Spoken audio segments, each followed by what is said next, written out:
Okay, a little after 9:30. Tonight, Baruch Hashem, we're learning Daf Lamed Tes, and we're learning Mem Amud Aleph. These sugyas that we're going to be learning tonight are very halacha l'maisa. I actually left my Mishnah Berurah downstairs, unfortunately, but they are very practical. Some of it may sound theoretical at the beginning, but as you'll see, a lot of this really does play out regularly. Just one or two shilas that come up in today's blot is showering on Shabbos. Is that allowed? Showering on Yontif is even a more complex shaila. At least by Shabbos, it's fairly simple that we paskin that you're really not allowed to. Even the more lenient shitas, as we'll see, which is the shita of Rav and the Gemara, we don't paskin like him anyways in this case. So you're certainly not allowed to shower on Shabbos. But by Yontif, it's a big shaila. And in the Rishonim, the question hovers upon what's called shava l'chol nefesh. Do we say that it's something that really everybody needs? In our generation, we've acclimated to showering either daily or every other day. If you've got poor hygiene, you shower every third day. So already, like, that's a shaila. What do we consider a requirement? What's shava l'chol nefesh? So we're not going to get into the nitty gritties, but it is a very complex shaila by Yontif. And just to share the Rosh Prakim is that if one happens to have the need for a shower on a Yontif, they should speak to their local Orthodox posek. By and large, the poskim have been makbid to not shower during Yontif. So we're going to get started now on the bottom of Lamed Ches Amud Beis at the lowest Mishnah. We'll see here that there are three different cases seemingly in the Mishnah. We'll see that they really are blended over the course of the evening. But let's jump right in. An egg is the type of food that cooks fairly easily, and one is not allowed to put an egg on Shabbos next to something that was heated by fire. That's not allowed. So the mecham is a kumkum, like a kettle. Rashi says it's made out of nechoshes, it's made out of metal, and it got its heat from fire, and it still maintains a lot of heat from the fire. You put the egg next to it, and the egg cooks enough that it becomes edible. So that's usher. The next case, that's case number one. Case number two, v'lo yafki ena b'sudarin. The Tanna Kama holds that if you take a garment that was heated by the sun, that's what this case is here. Let's say you have a very thick piece of fabric. It sits in the sun long enough and it holds on to a lot of heat, and you crack an egg on top of it and it cooks the egg enough to eat it. So have you violated anything? The Tanna Kama says, v'lo yafki ena b'sudarin. You cannot crack the egg and eat it in a garment that's been heated by the sun. Rabbi Yossi Mati, Rabbi Yossi allows this to take place. We'll get into the Chakira and the Lumdus a little bit over the course of the evening as to why that's the case. Case number three. So we've spoken about the egg. We've spoken about the scarf or the thick cloth. Case number three. You could also not take an egg or a food and immerse it in sand that is very hot or in dirt that is very hot so that it actually gets roasted. So initially, off the page, it should bother us that Rabbi Yossi doesn't allow this to happen. He did allow the cooking of the egg on the hot garment. What's the difference between that and the sand? We'll get to this in the Gemara. And then the Gemara concludes with a story, a little unclear as to which part of the Mishnah the story tethers to, but we'll get to this as well tonight. Maseches asu anshe Tveria. This is a story that took place in Tveria, a true story. Veheviu silon shel tzonein letoch ama shel chamin. Brilliant. They took a pipe and they ran cold water through the pipe, and they ran the pipe through the Chame Tveria, through the hot water springs of Tveria, a naturally hot water source. And what that did is it warmed up all of the water. So they did the silon shel tzon and the toch ama shel cham, and they took the cold pipe that was running through the hot water, and that's what they did. Amru lahem chachamim. The chachamim said to the anshe Tveria, that's not allowed. In the Shabbos, if you did this on Shabbos and you wanted to benefit from that water, so how do we treat the water? We treat it like water that was warmed up on Shabbos, and you're not allowed to wash your body with it, and you're not allowed to drink it. Now we understand the drinking part. We already learned that there's an Isser Hana for doing Malacha on Shabbos. However, when it comes to Rechitza, that we haven't discussed yet, other than the hint that I've given already. We'll discuss a little bit later what Rechitza actually means here. And finally, the Mishnah concludes, in B'Yom Tov, if the system of cold pipes being run through hot water was used on Yontif, that's kechamit shehuchmu b'Yom Tov. That's like hot water that was warmed up on Yontif. Ve'asurin b'Rechitza. You cannot use that for washing. Umutarin b'Shasiya, and it is permissible to drink. Just to share one quick halachic ha'ara, there are these new types of water tanks that function based on this exact idea of what the Anshe Tveria did. They're called tankless hot water tanks, or tankless, whatever they're called. I don't know the exact lashon. They are extremely complicated as it relates to Hilchos Shabbos. It's basically usher to open the tap on your hot water on Shabbos. It's generally true, but it's even worse by these hot water tanks that are the tankless water tanks, because that's what they use. They use a very hot system. They run cold water through smaller pipes.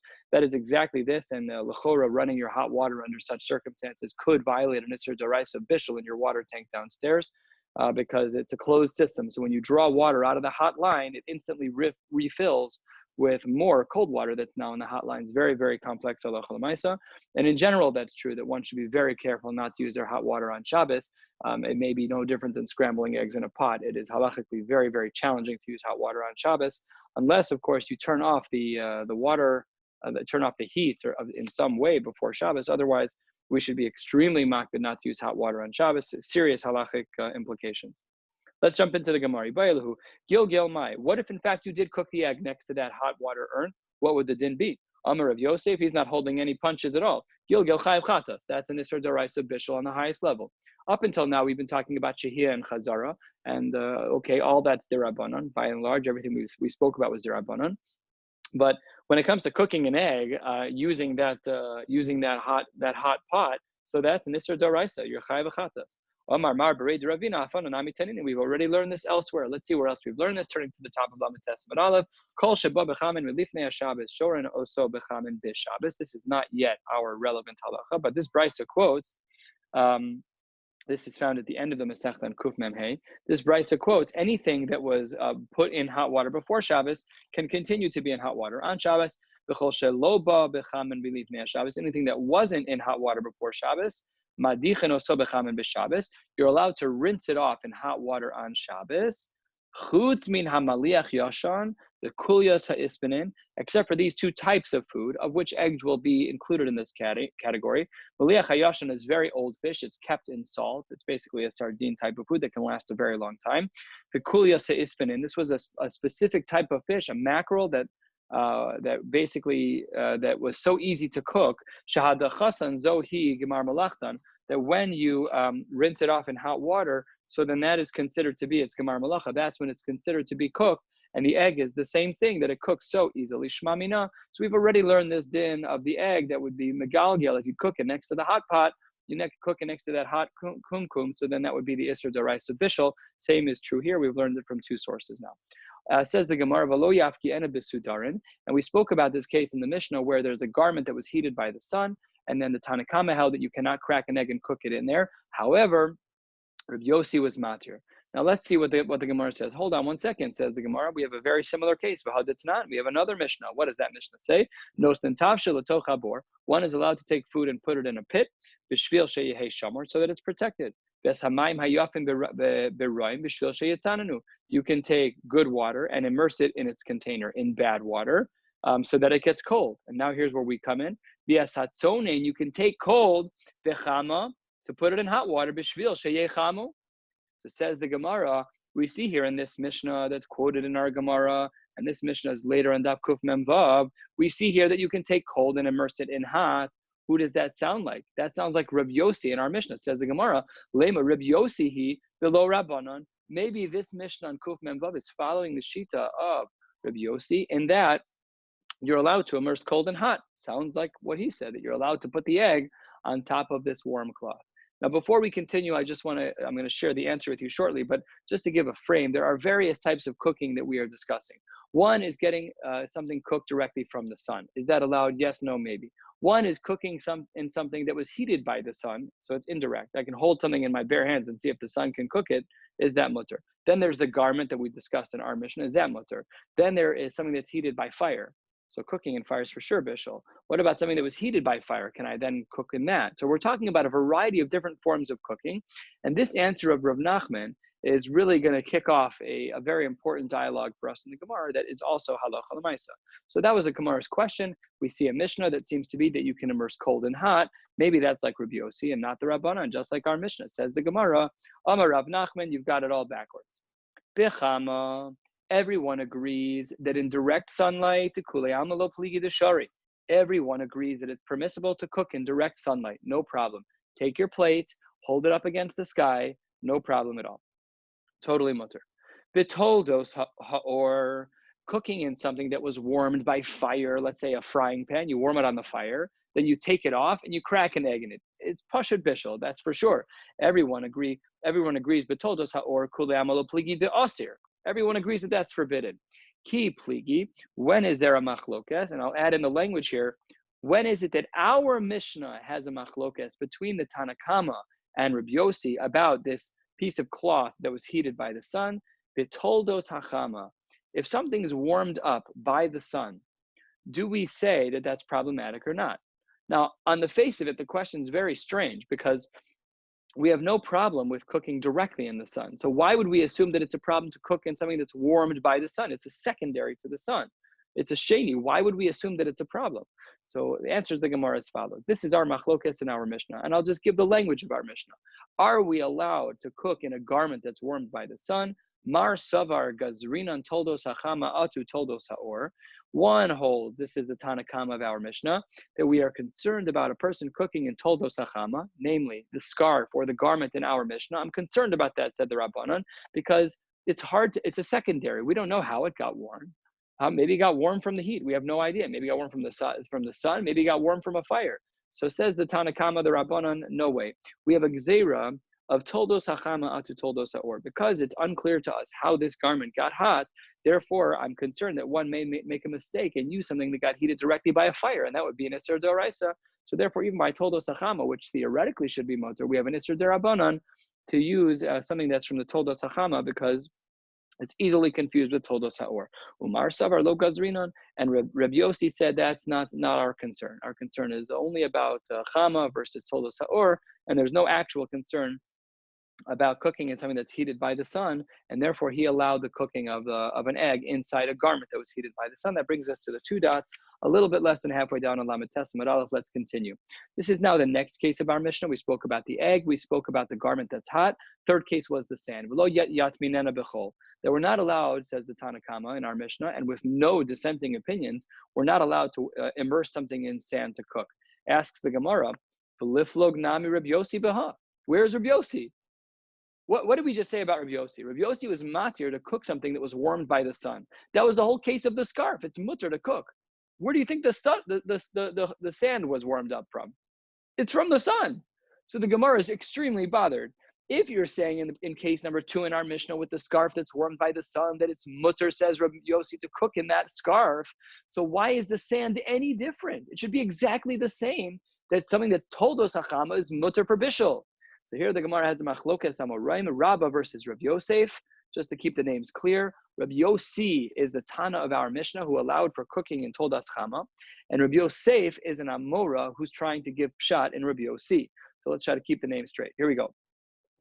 Rabba Amar, no. The reason why Rabbi Yossi was not matir, cooking in the sand, was because if you're going to cook something by immersing it in the sand, gzeira shema yatnin beremetz. I'm concerned that if you're willing to immerse something in the sand to cook it, maybe you'll erroneously immerse something in coals to cook it. A simple mistake to make. Sand is very hot. When I was in chem lab in college, we used to use sand to melt things. It gets incredibly hot when we were using a heat source in addition to the sand, but it gets incredibly hot and maintains a lot of heat. So well, I could understand if the sun gets super hot. Let's say you're in a climate where it's 100 degrees most of the day around. The sand is hard to step in. It's so hot. You could easily cook an egg in there. So the Rabba says the reason why Rabbi Yossi was not matir in the case of sand is because it's an equal concern to sand as it would be for coals. Rabbi Yosef argues. Rabbi Yosef says the reason why Rabbi Yossi was not matir sand in our Mishnah, this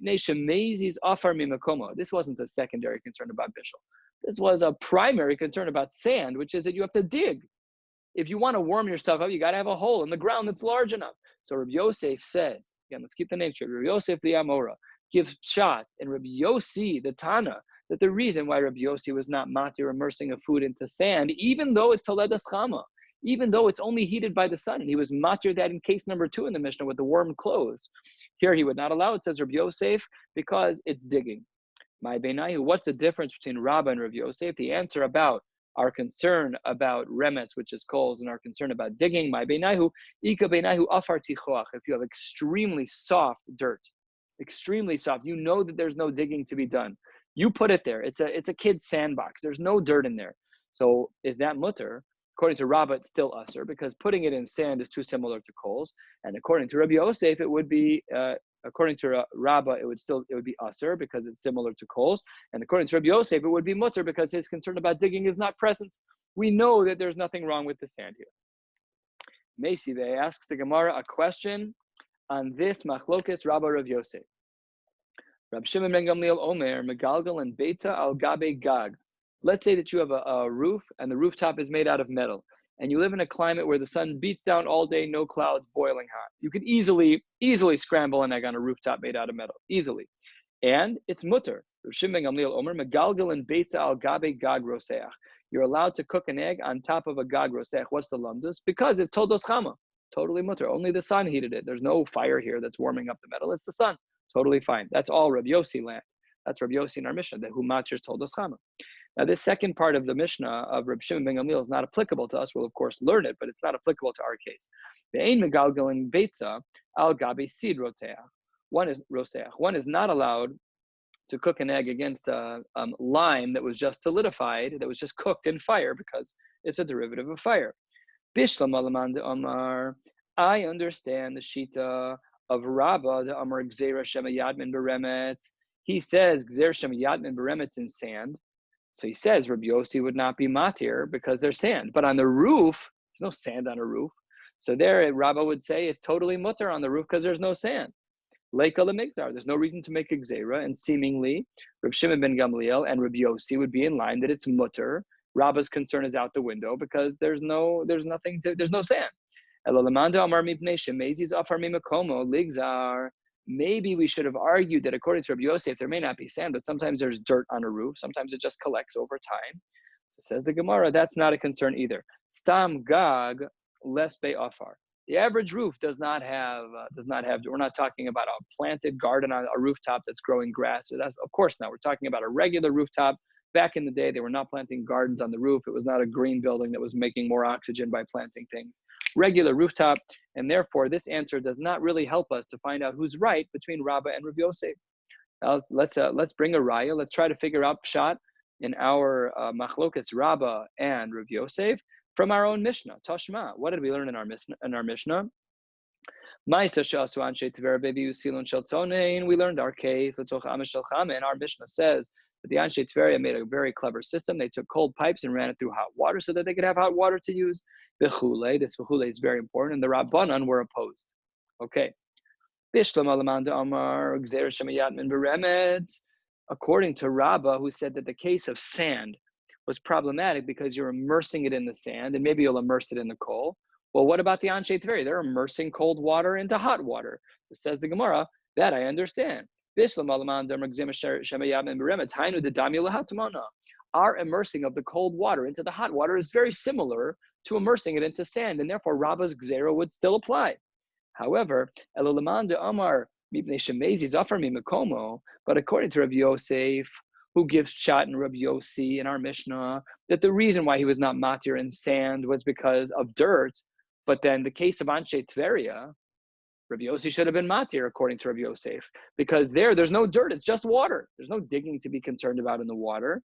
So it says the Gemara, Ma'ikal Meimar. What would you say? Namely, it seems to be that we found that Rabba's answer is right and Rabbi Yosef's answer is wrong, because Rabbi Yossi should have been matir in the case of Anshe Tveria according to Rabbi Yosef, and we see that that's not the case. So responds the Gemara, you totally misunderstood the case of Anshe Tveria. Where did we bring the case of Anshe Tveria? Here's the flow of the Mishnah. Egg, we brought the case of egg. Then we brought the case of the warm cloth. And then we brought the case of the sand. And then we brought the case of Anshe Tveria. Anshe Tveria is our fourth case. It immediately followed sand. Says the Gemara, Misavris Maise Tveria Asefa Koi. You think that when Rabbi Yehuda Nasi wrote this Mishnah, that he was trying to link together the Anshe Tveria to the case of sand? Meaning, you're asking from me right now about Rav Yosef's Shita, which is an answer to the Chol, to how Rav Yossi was not matir the sand. And you're trying to say, wait, maybe we could learn from Anshe Tveria that's similar to sand? No, this is not from the Seifa. It's not from the case of sand. Mi savris ma'aseh Tveria asefa koi? No, aresha koi. We were talking about the previous case of lo yafki ena besudar and Rav Yossi matir. No. Why did the Mishnah bring the case of Anshe Tveria? Not to ask on Rabbi Yossi from the third case of sand, but to try to ask a question against Rabbi Yossi from the second case. So let's see what's shot here. The second case was that you're allowed to take a garment that was heated by the sun and crack an egg into it and cook it. So now, Rabbi Yossi. This is what the rabbis were saying to Rabbi Yossi.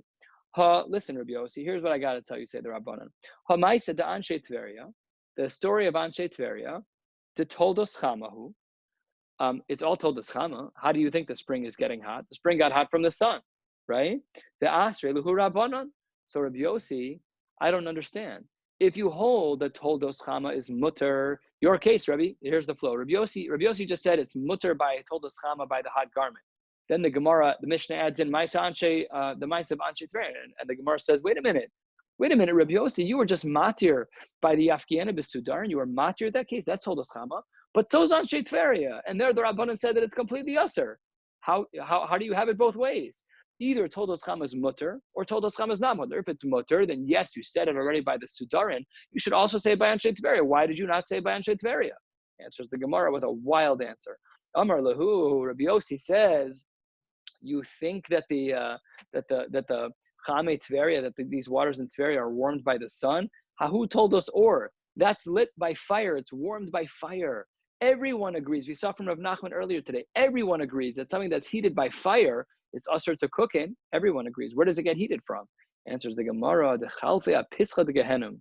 No, the waters of Chame Tveria, they run by the gates of Gehenim, and they pick up some of the heat from the fire of Gehenim. And therefore, the Chame Tveria, according to Rabbi Yossi, the Chame Tveria are not Toldos Chama. The Chame Tveria are Toldos or.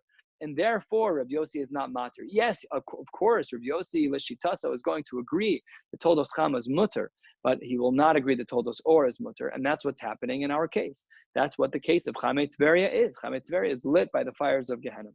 Okay, turning to the top of Lamed Testament Beis, Amar Rav Chizda. So, Phil. Yes. So would he say if you went to Hot Springs, Arkansas, you would be allowed to do that? Yeah.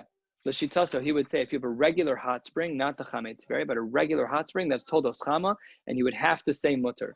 And that's actually meduyak, because the example that's brought in our Mishnah was very specific. It wasn't a general hot spring. It was a very specific, singular hot spring in the world, which is Chame Tveria. So it's very meduyak, and that would be Rabbi Yossi L'shitaso. Absolutely. Absolutely.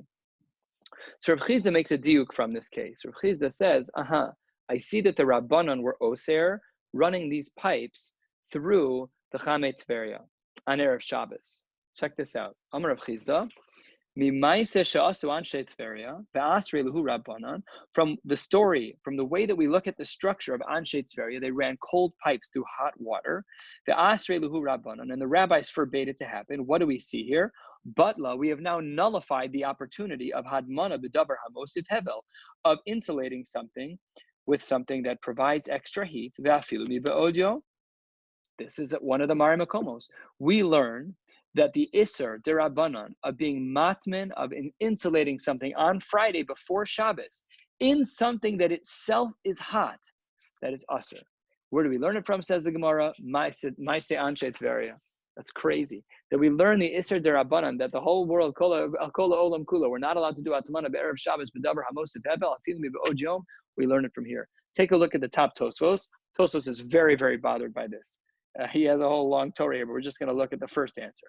It says Tosfos, Dibur Hamaschil, Mimaise Shasu Anshe Tveria, V'im Tomar, Matzorech Lemelach, Mimaise Da Anshe Tveria. Why are you trying to learn out the limitation, the Isser Derabanan, of insulating something which is most of Hevel? Matzorech Lemelach, Mimaise Da Anshe Tveria. Homas Nisin He.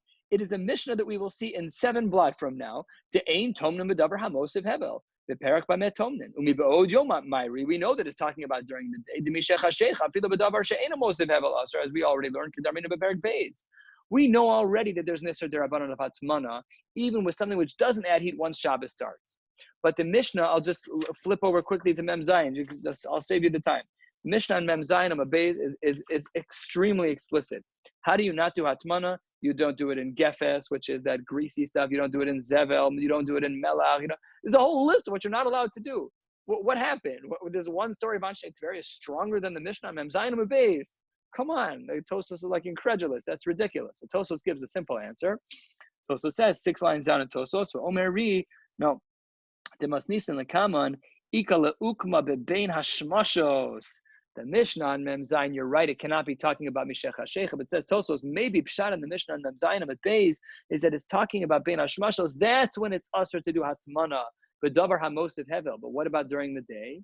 It says Tosfos that Aval Mi Ba'od Yom Hava Mina Deshari. I might have thought that maybe during the day it's Mutter Kamash Bolam, the story of Anshe Tveria, that we learn it from here. So the Gemara is very thorough. Now we have its Kaftor B'Ferach. We learned earlier in the Perek that something on Shabbos, Mishech HaShecha, is Aser Afilu Eino Mosiv Hevel. You cannot insulate a food, even with just a blanket. That you cannot do even on Shabbos.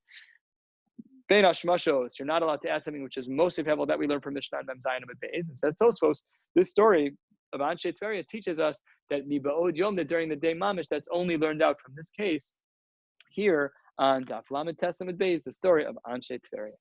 Okay, very good. Says the Gemara, how do we paskin in all of this in regards to the Anshe Tveria? Do we paskin like the Rabbanan, or do we paskin like a more lenient opinion? It's not really so clear who that would be. The Anshe Tveria is not the name of a Rav. It's not like Rabbi Yossi agrees, because Rabbi Yossi said that the fires come from Gehenna, so it's being heated by Gehenna. That's Toldos Or. Toldos Or, everyone agrees. We saw from Rav Nachman that's not allowed. So it says the Gemara 3 lines down, top of Lamed Tes Amud Beis, Amar Ula halacha ka Anshe Tveria. Ula says we follow the Anshe Tveria. Afal pi, that seemingly no one is there to support them. Amar le Rav Nachman, sorry buddy, nothing doing. Kvar savrinhu Anshe Tveria lesilunaihu. Savrinhu, Tuf and Shin in Aramaic are interchangeable. Shavar, they've already broken down their pipe system. It's all over. Nobody holds like them anymore. And that seems to be halacha l'maisa, because if in fact Tosfos is right, that we learn out our basic halacha, that miba'od yom we're not allowed to be doing hatmana miba'od yom, it has to be that we hold like the Rabbanan, because otherwise Anshe Tveria would have been right, and then we would have had no Esr the Rabbanan of doing hatmana, of insulating a food on Erev Shabbos. The davar hamosiv hevel was something which adds heat.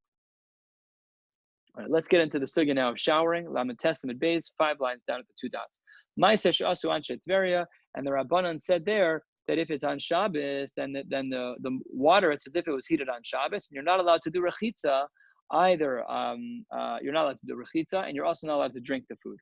Says the Gemara, my rechitza. What type of rechitza are we talking about? Ilema rechitza is kol gufo. If you want to say that the Mishnah is talking about rechitza is kol guf, that can't be. Why can't it be? Because there's a line in our Mishnah that we're about to read that has an inference on it, and the inference doesn't work. Here's the line, and then it'll be followed by the inference. Ella, if that's true, that it's rechitzas kol gufo, then chamen shehuchmu b'Shabbos hu de'asurin, like it says in our Mishnah, that if it's water that was heated up on Shabbos, that's what's asur. Here's the diuk, the inference. Chamen shehuchmu me'erev Shabbos mutar, and it implies from our Mishnah that if it was warmed up before Shabbos, that there's nothing wrong with doing rechitza. But if that's true, v'hatanya, we have a brisa that doesn't agree with that. Chamen shehuchmu me'erev Shabbos l'machar, chametz shehuchmu me'erev Shabbos, water that was heated up on Erev Shabbos, l'machar rochetz ben panav yadav v'raglav, aval lo kol gufo. So if the inference is correct, then what it seems to be is that we cannot be talking about kol gufo. You can't say kol gufo because there's a line in our Mishnah which has an inference, and that inference can only be when it's panav yadav v'raglav and not kol gufo. Oh, good. So says the Gemara, Ella, you're right. Good logic. Ella panav yadav v'raglav. It must be that we're talking about only face, hands, and feet. But if that's true, says the Gemara, Ema Seifa. Let's go to the rest of the Rabbanan's arguments against the Anshe Tveria. What did they say? The Yom Tov, on Yom Tov, it's kechamet shehuchmu b'Yom Tov. It's like water that was heated up on Yontif. Be'asurim b'rechitza umutarim b'shesiya. And there, you're not allowed to heat up water specifically for rechitza because only meleches ochel nefesh are permitted. You're allowed to heat up water for food and maybe use some of that water to clean your hands, but you're not allowed to heat up water on Yontif just to shower, which is one of the many Marim Makomos, which is why it's difficult to shower on Shabbos, on Yontif, excuse me. So says the Gemara, if the Seifa says that, then lema tnan stomach beis Shammai. Then it seems to be that this opinion is like Beis Shammai. Why? What does Beis Shammai hold? It's not. Beis Shammai omrim lo yicham adam chamin leraglav elim ken ru'in l'shesiya. He says Beis Shammai holds you can only warm up water on Yontif if it's also fit for drinking. Ubeis Hillel matirin, and Beis Hillel says it's allowed. Now hold on one second. The Seifa seems to be like the opinion of Beis Shammai. We don't hold like Beis Shammai, so it cannot be that pshat in the Gemara is pshat in our Mishnah is like Beis Shammai. The Gemara will not even tolerate that as a havamina, and therefore the Gemara rejects it. Amar Ravika Bar Chananya. Ravika Bar Chananya says you're right. It's not panav yada v'raglav. Let's go back to where we were. Lishtatef bahen kol gufa. We're talking about askinam. We're talking about washing our whole body. The high Tana hu detanya, and we are holding like the opinion of the following Tanaim. There's a machlokes, three-way machlokes Tanaim here. Only one of these Tanaim fits for us, and that is the Shita of Reb Shimon, as we will see soon. The Tanya, lo yishtatef adam kol gufo, bein bechamen, bein bitzonein, divrei Reb Meir. Reb Meir holds, you are not, this is talking about Shabbos actually, one is not allowed to wash their body, their whole body, in hot water or in cold water, and that's the Shita of Reb Meir. Reb Shimon Matir. Reb Shimon holds that one is allowed to wash their body, kol gufo, with hot water or with cold water. Reb Yehuda Omer, bechamen aser betzonein mutter. Reb Yehuda says that that's your only part of what you said is true. A person's not allowed to wash their whole body on Shabbos in hot water, but they are allowed in cold water. So that's how the Gemara tries to clear up everything in regards to our case. And the way that everything clicks and works out is that we're talking about kol gufo, and it's not the shita of Beis Shammai, but rather it's the shita of Reb Shimon. So says the Gemara, Amar Rav Chizda. Rav Chizda says, machlokes bekli, aval bekarka divrei hakol mutter. It seems to be, says Rav Chizda, that the machlokes that we just saw between Rav Meir and Reb Shimon and Reb Yehuda, that's only a machlokes in regards to water that's in a kli, but not in the karka, not in the ground. Says the Gemara, you must have gotten that backwards. It has to be, because what did we just talk about? We just talked about Anshe Tveria and Chamei Tveria. Wait a minute. The Anshe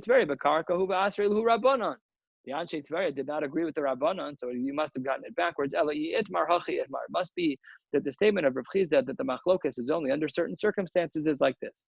Machlokes bekarka, aval bekli divrei hakol aser. The machlokes is in regards to water that's in the ground. However, everyone agrees that if it's a kli, if it's water in a kli, divrei hakol aser, everyone agrees that that's going to be aser. And this adds yet another marimakum of difficulty on showering both on Shabbos and during the week, and on Yontif, because if it's in a kli, meaning if it's not in the ground, so then it's halachically problematic.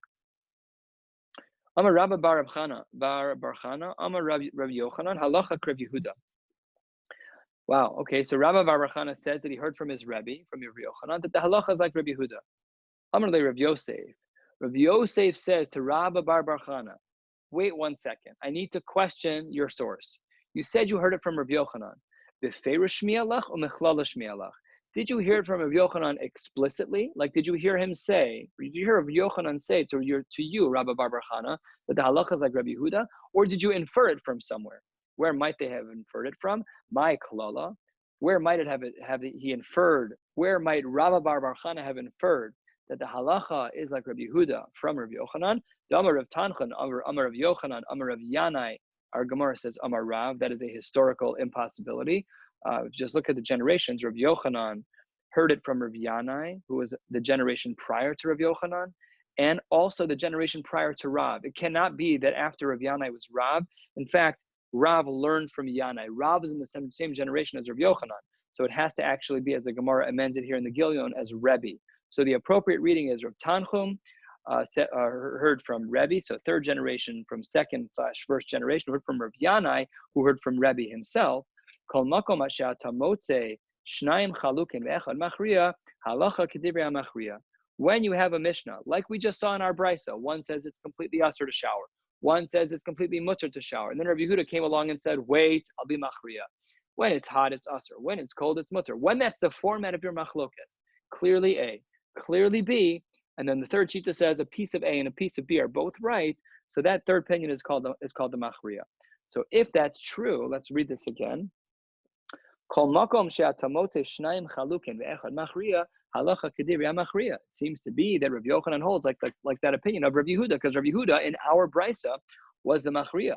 There is one exception to this rule. Chutz mikule madlanios. We learned about this case earlier in the Masechta about useless rags. She'afal pi Rabbi Eliezer machmir Rabbi Yeshua mekil Rabbi Akiva machriya. Even though Rabbi Eliezer was very clear that they're asur, Rabbi Yeshua is very clear that they're mutter, and Rabbi Akiva was the machriya. There we say the halacha is not like Rabbi Akiva, and halacha kediri hamachriya. We don't paskin like the machriya in this case, which was Rabbi Akiva, for two reasons. Number one, chadad Rabbi Akiva Talmud hu. Rabbi Akiva was a Talmud, and a Talmud lifnei Rabba. We don't have a Talmud that paskins before the Rebbe. Ve'od hahadar be Rabbi Akiva legabed Rabbi Yeshua. We also saw this earlier in the Masechta. The Maseches Shas says this was on Daf Chav Tes, that Rabbi Akiva retracted his shita. Now, this is all in regards to trying to verify Rabbi Bar Bar Chana's understanding that he said he learned from Rabbi Yochanan that the halacha is like Rabbi Yehuda. So if it was inferred, says the Gemara, if you infer that the halacha is like Rabbi Yehuda because of this rule about the machriya, that this third opinion of the machriya, we always follow the machriya, says the Gemara, my dil mahani mili mechlala mai. What might I have thought if it was only inferred? This was Rav Yosef's question against Rabbi Bar Chana. Dil mahani mili b'mas nisan. Maybe that's only true in Mishnayis. Aval bebraisa lo, but maybe it would not be true by a brisa, distinguishing between the types of Torah Satanaim. Maybe the rule that Rav Yochanan said that we follow the Divrei Hamachriya, the third shita that blends pieces of the first and second, more black and white shitas. There, no. Maybe it only applies by Mishnayos and not by Brisas. And our Rabbi Yehuda that you're telling me we pass like was in a Brisa. So then Rabbi Bar Bar Chana says back to Rabbi Yosef Lo, Amar Le, Ana Befeirush Shmieli. I heard explicitly. Namely, it seems very clear that Rabbi Bar Bar Chana heard from Rabbi Yochanan that the halacha is in fact like Rabbi Yehuda, that it is mutter for a person to wash their whole body in cold water, just not in hot water. Now the Gemara is going to bring up the shita of Rav, which qualifies still further the permissibility of showering on Shabbos, and it does so in the following way. Itmar, 5 lines, 4 lines from the top of Daf Mem Amud Aleph, on Amud to go, almost done. Amar Itmar, Chamen shehuchmu me'erev Shabbos, if water was heated up on Erev Shabbos. Rav Amar lemacha rochitz behen kol gufo aver aver.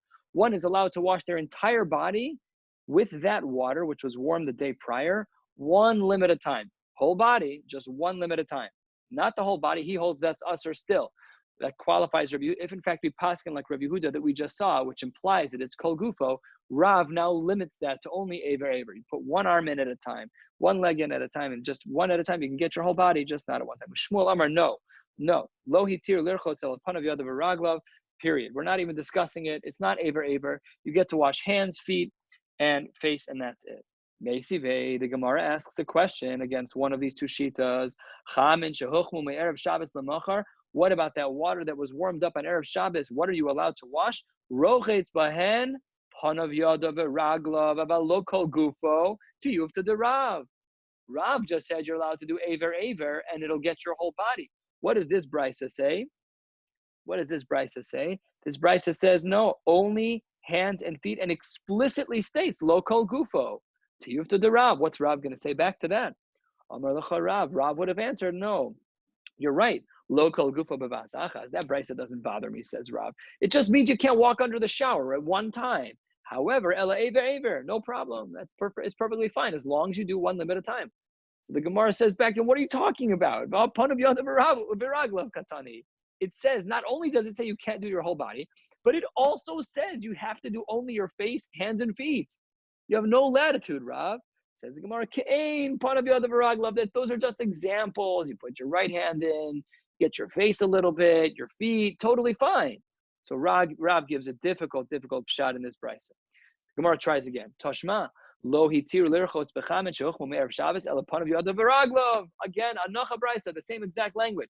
The only things, it's a sharp language. Ella, the only thing is panav yadav v'raglav. Answers the Gemara in the name of Rav Hachanami Kein Panav Yadav V'Raglav. So Rav, we're twisting and turning to try to fit Rav into the Gemara. Very, very difficult. So what does the Gemara do? It goes with the obvious answer and brings a raya for Shmuel. Tanya Kavase, the Shmuel brings a proof for the shita of Shmuel.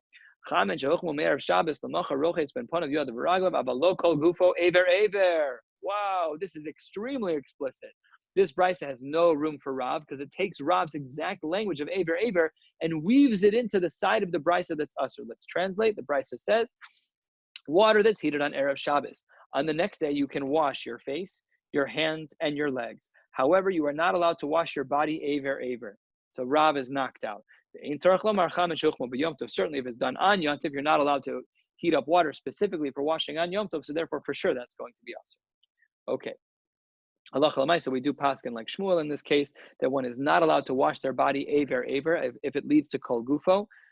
There are shilas about different circumstances. When is it permissible? Let's say you fall in the mud. Yeah, okay, that's not. We're talking about taking a regular shower, but if you're covered in mud, then maybe aver is the best method to do that, and certainly not all at one time. But ladina, ideally, one should not be bathing at all on Shabbos. And even if they would, the water would have had to have been warmed before Shabbos, and certainly they can't do their whole body. Only under rare circumstances can one ever put their body under warm water on Shabbos, and we don't even have that because our warm water is different than the warm water of then, because our warm water is made fairly fresh.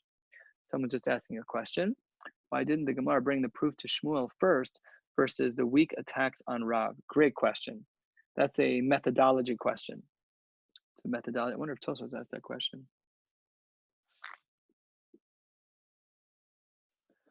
The only answer I can think of offhand is that usually we do paskin like Rav, and therefore we probably tried to make it work in his favor. And we'll see soon that idea is quoted, though not in the same context.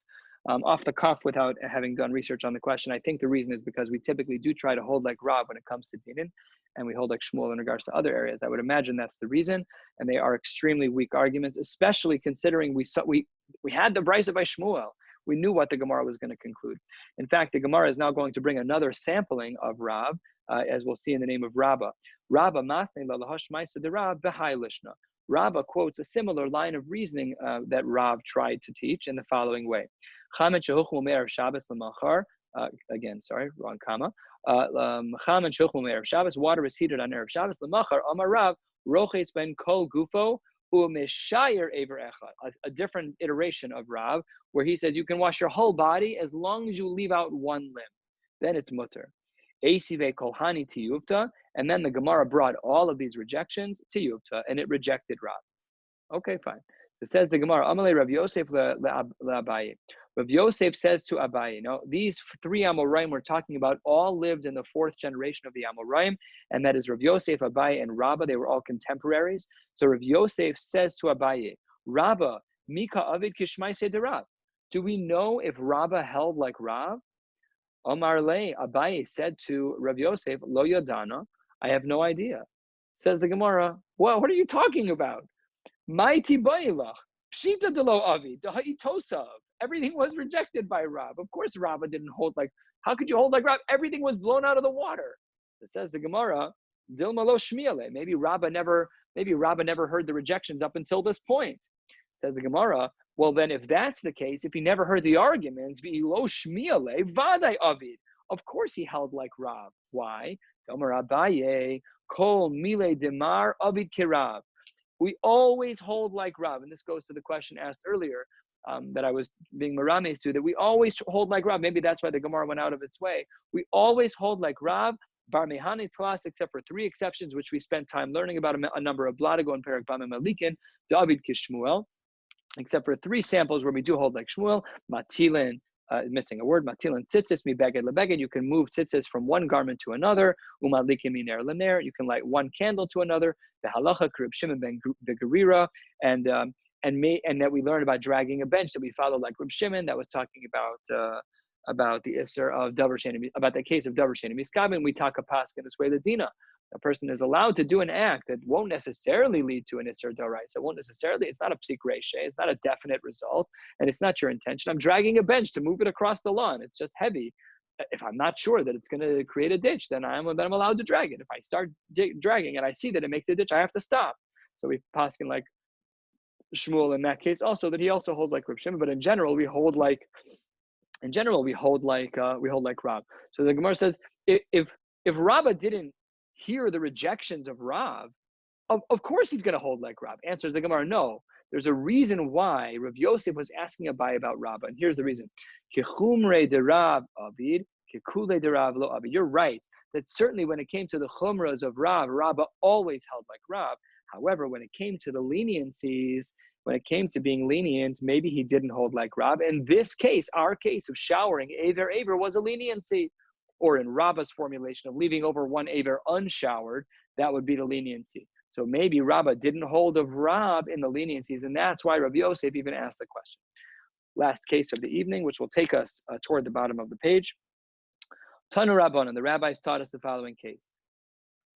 Just some background. They used to make a schwitz. And the way they'd make a schwitz is that they would warm up a lot of water, and they would close up all the holes for the heat to leave. And that's what would enable the room to be a schwitz for them. Merchatz shepakiku nekavav me'erev Shabbos. So there's a merchatz. And on Erev Shabbos, they took cloths and they closed up all the holes so that all the steam would not exit out of the schwitz. The Motzei Shabbos, after Shabbos, rochetz bo miyad. No problem. You can go directly in there. You don't have to wait at all. Rashi here adds in, what does the word miyad mean? Immediately, meaning we don't have to worry about what's called Maseches Shabbos.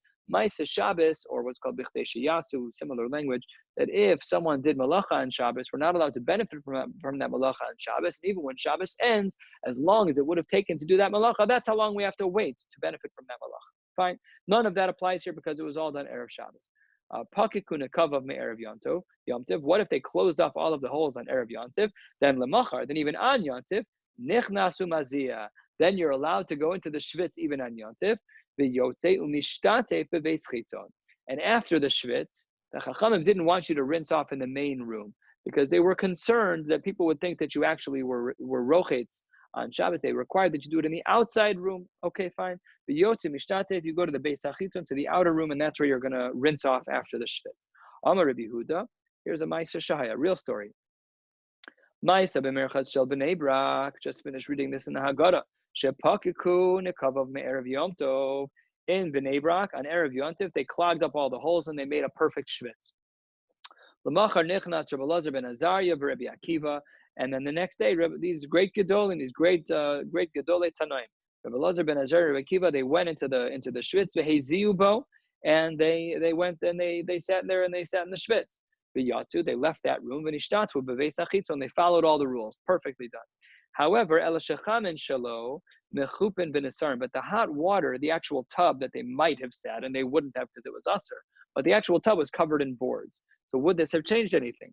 So Ksheba Hadavar Lifnei Chachamim, when the Chachamim got to this dialogue about what Rabbi Elazar ben Azariah Akiva saw that the actual bathing area was covered off by boards, Amru, Afal Pisha Ein Chamin Shelo Mechubim ben Nesarim, it would have been permissible even if the hot water bath itself was not covered. You guys did perfectly fine, nothing wrong with what you did. Over Avera, when there were people who started to violate a lot of halachos, we'll see what this means shortly. Hischilu les or ambatiot. Once we saw there were people who were breaking a lot of the laws, then they started to forbid regular bathhouses, shelkrachen in the major cities. However, even though the bathhouses were no longer allowed to be used for bathing and for sweating, seemingly, mitayel bahen ve'eno choshesh. One would be allowed to just be in there to walk through there as a shortcut or to get something from there. That's not a problem. You just couldn't sit in the schwitz. My over Avera. What were the Averas that Rahman al-Islam were taking place? And we're going to end with this sugya right here. The Amar Rav Shimon ben Pazi, Amar Rav Yeshua ben Levi, Mishum Bar Kapara. Bar Kapara was the one who was the author of some of the Toseftos. So very, very early in the times of the Amoraim.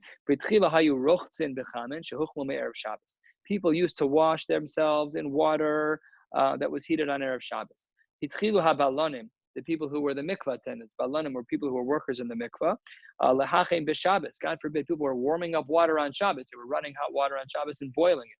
The Omrim, and they would lie and say, "May Erev Shabbos huchmu." So then the Chachamim said, "Asur es hacham," and you're not allowed to use hot water at all on Shabbos. V'hitiru es hazeh, but they still allowed for the shvitz because there was nothing wrong with that.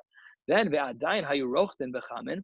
Then people were going into the mikvah. They were still washing on Shabbos, and they were lying and saying, "V'omer mazin anachnu." No, we didn't go in there to bathe. We went in there for the shvitz. Nothing wrong at all. Totally fine.